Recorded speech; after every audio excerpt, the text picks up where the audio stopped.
అల్లూరు జిల్లా అరకులోయలో భూ ప్రకంపనలు సంభవించాయి. నిన్న రాత్రి 11:30 గంటలకు భూ ప్రకంపనలు వచ్చాయని నేషనల్ సెంటర్ ఫర్ సిస్మోలాజీ గుర్తించింది. ఇక ఒడిశా కోరాపుట్ ప్రాంతంలో భూకంపం కేంద్రం ఉండగా రిక్టర్ స్కేల్పై తీవ్రత 4.4గా నమోదైంది. అరకులోయ, పాడేరు నియోజకవర్గాల్లో ఎక్కువగా భూ ప్రకంపనలు గుర్తించారు. ఇక ప్రకంపనల్లో స్థానికులు ఆందోళన చెందారు.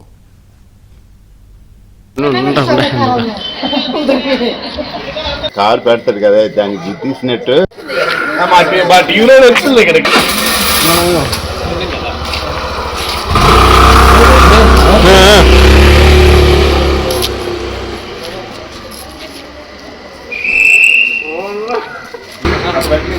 కదా గట్టికి పుట్టాడు కదా ఏటైందని చూస్తున్నాం. అల్లూరు జిల్లా అరకులోయలో భూ ప్రకంపనలు సంభవించాయి. నిన్న రాత్రి 11:30 గంటలకు భూ ప్రకంపనలు వచ్చాయని నేషనల్ సెంటర్ ఫర్ సిస్మోలాజీ గుర్తించింది. ఒడిశా కోరాపుట్ ప్రాంతంలో భూకంపం కేంద్రం ఉండగా రిక్టర్ స్కేల్పై తీవ్రత 4.4గా నమోదైంది.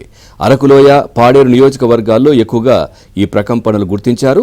ఇక ప్రకంపనలతో స్థానికులు ఆందోళన చెందారు. దీనికి సంబంధించి మరింత సమాచారాన్ని మా కరెస్పాండెంట్ నాయుడు అందిస్తారు. నాయుడు, పవన్ రాత్రి 11:31 ఒరిస్సాలోని కోరాపుట్ ప్రాంతంలో కేంద్రంగా భూ ప్రకంపనలు ఏదైతే భూకంపం అనేది వచ్చింది, దీని తీవ్రత రిక్టర్ స్కేల్ పై 4.4గా నమోదైనటువంటి పరిస్థితి అయితే ఉంది. ఇది ప్రధానంగా ఏంటంటే అక్కడ రావడంతో ఆ చుట్టుపక్కల ఉన్నటువంటి ప్రధాన ఏజెన్సీ ప్రాంతాల్లో చాలా చోట్ల వచ్చింది. ప్రధానంగా అరకు, అలాగే పాడేరు నియోజకవర్గాల్లో ఇంపాక్ట్ కనిపించింది. సుమారు ఒక 8 నిమిషాల పాటు ఆ ప్రకంపనలు రావడంతో ఇళ్లలో ఉన్న వాళ్ళందరూ కూడా బయటికి పరుగులు తీసుకుని బయటకు వచ్చినటువంటి పరిస్థితి అయితే ఉంది. ఇంట్లో సామాన్లు కానీ ఇవి కానీ ఒకసారిగా వనికే.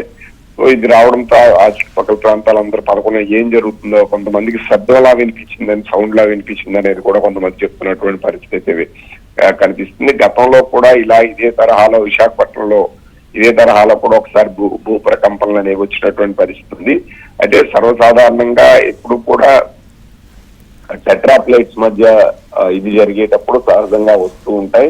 సో ఇప్పుడు గత రాత్రి అదే సమయంలో మనం చూసుకుంటే మణిపూర్ ఈ ప్రాంతంలో కూడా వచ్చినటువంటి పరిస్థితి ఉంది. అలాగే ఇప్పుడు లేటెస్ట్ అప్డేట్స్ లో కూడా మనం చూస్తే రాయలసీమ ఈ ప్రాంతంలో ఉన్నాయి. బట్ తీవ్రత అనేది 3% 3 దాటితే రిక్టర్ స్కేల్ మీద ప్రకంపనలు కనిపిస్తాయి. బిలో ఉండేటప్పుడు ఆ ప్రకంపనలు అనేది పెద్దగా కనిపించేటువంటి పరిస్థితి అయితే ఉండదని చెప్పి వీళ్ళు చెప్తున్నారు. బట్ ఆ తీవ్రతను బట్టి ఇంపాక్ట్ ఉంటుంది. కాబట్టి మాక్సిమం వచ్చిన దాంట్లో కొద్ది ప్రకంపన నుంచే పెద్ద ఇంపాక్ట్ లేదు. బట్ ఇప్పుడు కూడా మనం చూసుకుంటే రాయలసీమ ఈ ప్రాంతంలో కూడా సిస్మోగ్రఫీ దీంట్లో చూస్తే ఆ ప్రాంతంలో కూడా ఒక చోటు వచ్చింది. బట్ అది రిక్టర్ స్కేల్ చాలా తక్కువ శాతం నమోదైంది. అందువల్ల ఇంపాక్ట్ అనేది కనిపిస్తుంది. ఎక్కువ ఉండేటప్పుడు మాత్రం ఎక్కువ ఉండడానికి కనిపించేటువంటి పరిస్థితి అయితే ఉందనేది మనకి చెప్తున్నటువంటి పరిస్థితి అయితే మనకు కనిపిస్తుంది.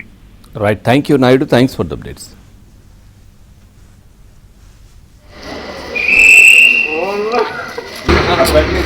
కదా గట్టికి పుట్టాడు కదా ఏటైందని వచ్చాను. కాలు కూడా ఉరికేసి అటు